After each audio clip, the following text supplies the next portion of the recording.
Thanks for visiting the patient and the weather today. I'm meteorologist Al Peterlin. I'd like to talk about the weather health risk for October 3rd, 2025.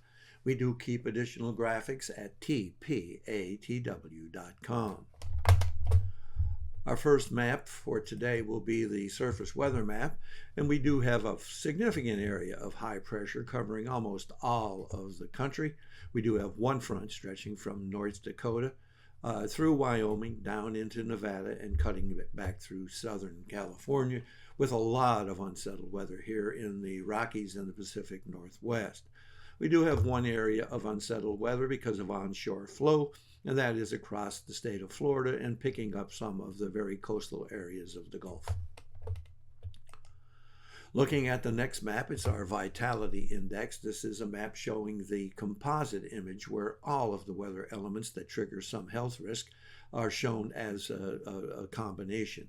And looking here, we have a significant area of risk across southern central California up through Nevada, and moving through the Rockies and picking up significantly here in the northern plains, the Dakotas, even in eastern Montana. We have another significant area here across the state of Michigan, and then we pick up another significant area across almost all of New England. We have that onshore flow here in the Gulf with a lot of showers and thunder shower activity, especially across the state of Florida. Pressure change is always one of the elements that anyone looks at when we're talking about human health, and we have falling pressure running from Utah up through Wyoming, eastern Montana, and picking up across North and South Dakota and western portions of Nebraska. We also have falling pressure from Massachusetts up through eastern New York and across all of the remainder of New England. Temperature change can also start to be interesting at this time of the year, and we have some rising temperatures across Michigan and right along the border areas of Canada and New England. We have falling temperatures across Nevada, up into Idaho, and picking up portions of western Montana. Dew point temperature change can also be interesting at this time of the year. We have falling dew points across portions of California, some rising dew points up the Four Corners, and significant rising temperatures across Michigan and almost all of New England, and that again comes along with the risk of migraine. As we look at vapor pressure, we can see that vapor pressure is falling across California. Vapor pressure is falling up the Mississippi Valley, but notice that vapor pressure is rising here in East Texas and really on the other side here as we move into Alabama. Rising vapor pressure across almost all of New England.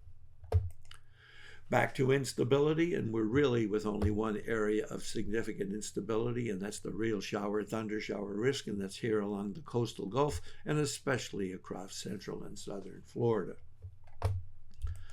Looking to the amount or availability of oxygen in the atmosphere, we call this POI, or the Peterlin Oxyweather Index, and we use this as our prime forecasting tool for both migraines and for arthritis and asthma.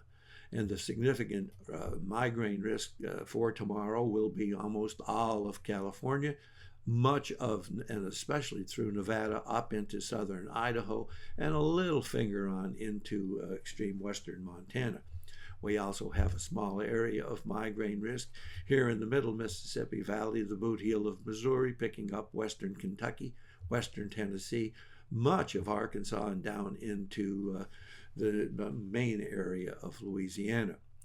The arthritis and asthma risk is more significant for tomorrow, and that is up and down the plains from Nebraska through the Dakotas, especially across the state of Michigan, picking up northern Indiana and Ohio, and then from New York, eastern Pennsylvania, across all of New England, a little bit here along coastal Carolinas.